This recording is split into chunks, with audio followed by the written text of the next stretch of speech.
जिंदगी में सबसे ज्यादा खुद से उम्मीद रखा कीजिए, क्योंकि हम अपने लिए खास होते हैं, गैरों के लिए नहीं। सबको नमस्कार, जोहार और आदाब। एक बार फिर से आप सबका स्वागत है एसके स्टडी जर्नी में। तो चलिए शुरू करते हैं आज की वीडियो को। आज हम लोग देखेंगे गति एवं दूरियों के मापन को। पुराने जमाने के लोग एक जगह से दूसरे जगह पैदल ही जाते थे और सामान को अपने पीठ पर लाद करके लेके जाते थे। इसके बाद धीरे धीरे पुराने जमाने के लोगों को यातायात के साधन के बारे में जानकारी होने लगी। जैसे प्राचीन काल में लकड़ी के लट्ठा, केले के पौधे आदि से एक जगह से दूसरे जगह लोग जाते थे, और वो भी केवल पानी में।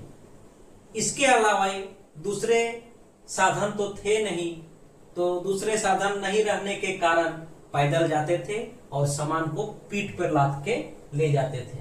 फिर धीरे धीरे क्या हुआ कि पशुओं के ऊपर में बैठ करके भी एक जगह से दूसरे जगह वो जाते थे। इस प्रकार पहिए की आविष्कार जब होती है, तो पहिए की आविष्कार होने के बाद लोगों की यात्रा करने की जो परंपरागत तरीका थी, उस तरीका में एक आमूल चूर्ण परिवर्तन आता है। और लोग जब पहिया बनाने शुरू करते हैं, तो पहिए की गाड़ी जो खासकर पशु खींच के ले जाते थे, उस गाड़ी में वो एक जगह से दूसरे जगह जाने लगे। आज भी हम लोग गांव में देखते हैं कि पशु द्वारा खींचे जाने वाला गाड़ी, जो बैलगाड़ी जिसको कहते हैं, आज भी हमें गांव में दिखाई देता है।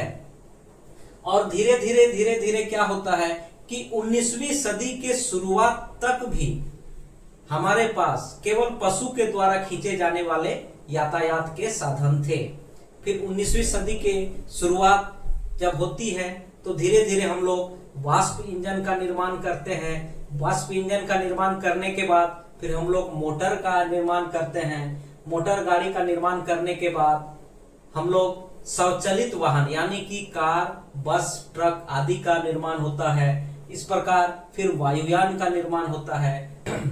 तो हम लोग यहाँ पे देखेंगे कि प्राचीन काल से हम लोग यात्रा कर रहे हैं अभी भी। तो यहाँ पे यात्रा का अर्थ ही होता है एक जगह से दूसरे जगह जाना।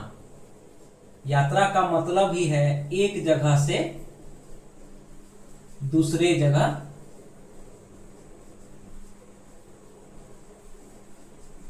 जाना। यहाँ पे हमें ये बहुत जरूरी है जानना कि हम एक जगह से दूसरे जगह जो जा रहे हैं, तो वो कितनी दूर है या हमें कितनी दूरी तय करना पड़ेगा, ताकि हमको पता चल सके कि हमें पैदल जाना है या फिर कार में जाना है या रिक्शा में जाना है या फिर वायुयान में जाना है या रेल में जाना है। हम लोग यही जानेंगे कि दूरी कितनी है, इसका मापन करना जरूरी है। तो मापन को हम लोग जान लेते हैं। मापन क्या है? एक विधि है। मापन अज्ञात राशि को उसी प्रकार के ज्ञात राशि से उसको निकालना, उसे ही मापन कहते हैं। और उस ज्ञात राशि को हम लोग मात्रक कहते हैं। जब एक कमरा की माप किया जाता है, तो कमरा की लंबाई यहाँ से यहाँ 10 कदम होता है।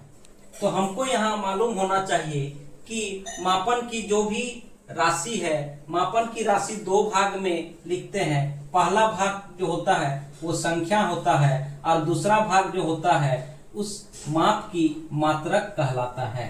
जैसे पहला भाग हो गया 10 और दूसरा भाग उस माप की मात्रक है। लेकिन यहाँ पर क्या होता है कि हर आदमी का कदम अलग अलग हो सकता है।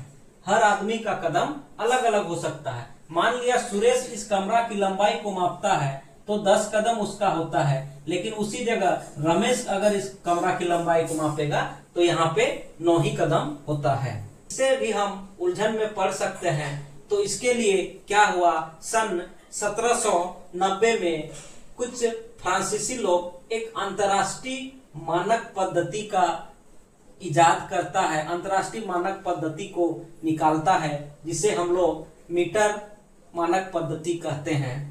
और ऐसा होता है कि समस्त संसार में जितना भी वैज्ञानिक है, सारे वैज्ञानिक एक जगह इकट्ठा होते हैं और लंबाई को मापने के लिए एक यूनिवर्सल मात्रक का खोज करते हैं, ताकि हर जगह की लंबाई को एक ही मात्रक से माप सके और एक समान हो भी। तो इसके लिए लंबाई की जो मात्रक है, लंबाई की मात्रक को हम लोग मीटर से मापते हैं।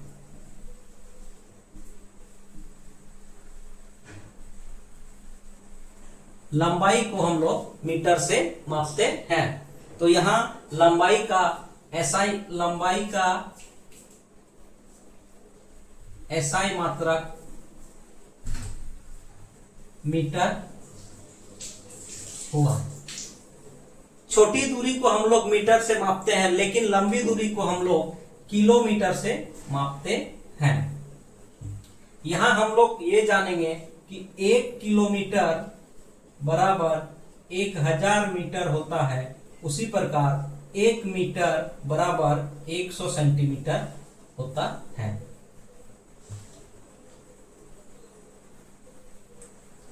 उम्मीद करते हैं कि मापन आप लोग को समझ में आ गया होगा।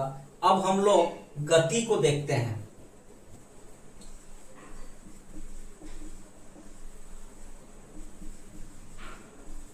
किसी वस्तु या अन्य का समय के साथ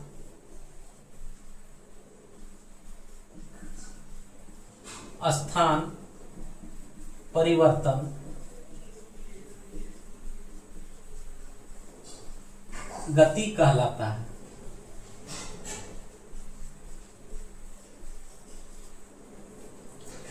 किसी वस्तु, किसी जीव या अन्य का समय के साथ स्थान में परिवर्तन होता है तो हम कहते हैं कि उस वस्तु का गति में है। कोई भी वस्तु हो, जीव हो या कोई अन्य चीज हो जो समय के साथ परिवर्तित होता है तो कहते हैं कि वो गति में है। जैसे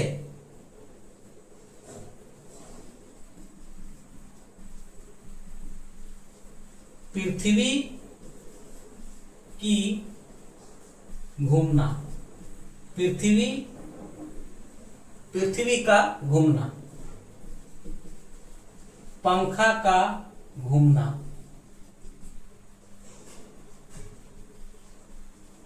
साइकिल सवार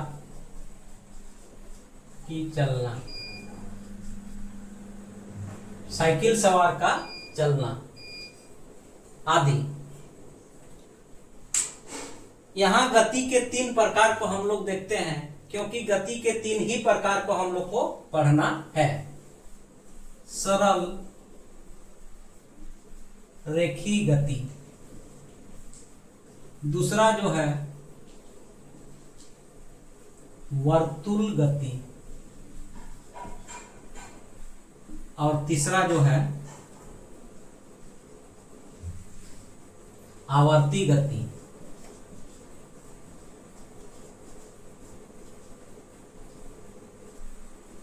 इसमें ज्यादा समझने वाली बात नहीं है। कोई भी ऑब्जेक्ट का, किसी भी जीव का या कोई चीज का एक सरल रेखा में जब गति करता है तो उसे हम लोग सरल रेखीय गति कहते हैं। जैसे कार का सीधी सड़क पर चलना,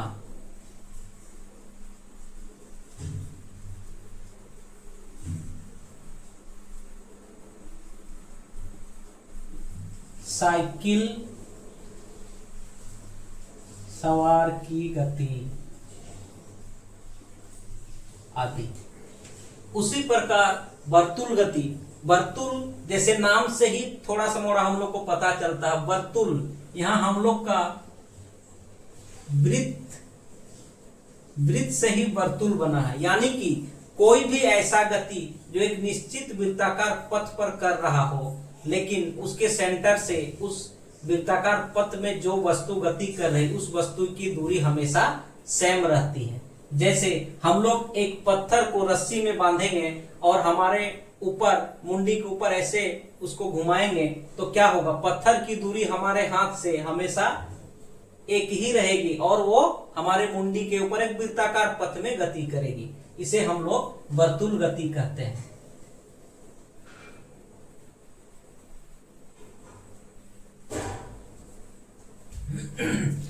जैसे पंखा का चलना भी एक वर्तुल गति है, उसी प्रकार आवर्ती गति उसको कहते हैं, आवर्ती गति उसको कहते हैं जो एक निश्चित समय अंतराल पर उसको फिर से दोहराती है।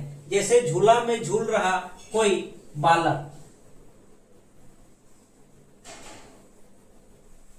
झूला में झूल रहा कोई बालक का मेन पोजीशन उसका यहाँ पे होता है, कुछ समय के बाद वो यहाँ पे जाता है, फिर वापस यहाँ आता है, फिर यहाँ से यहाँ जाता है, फिर वापस यहाँ आता है।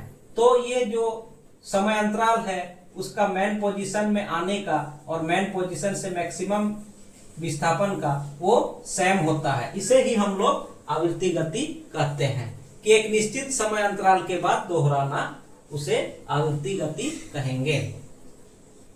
तो आज के लिए इतना ही रहने देते हैं, तब तक के लिए धन्यवाद।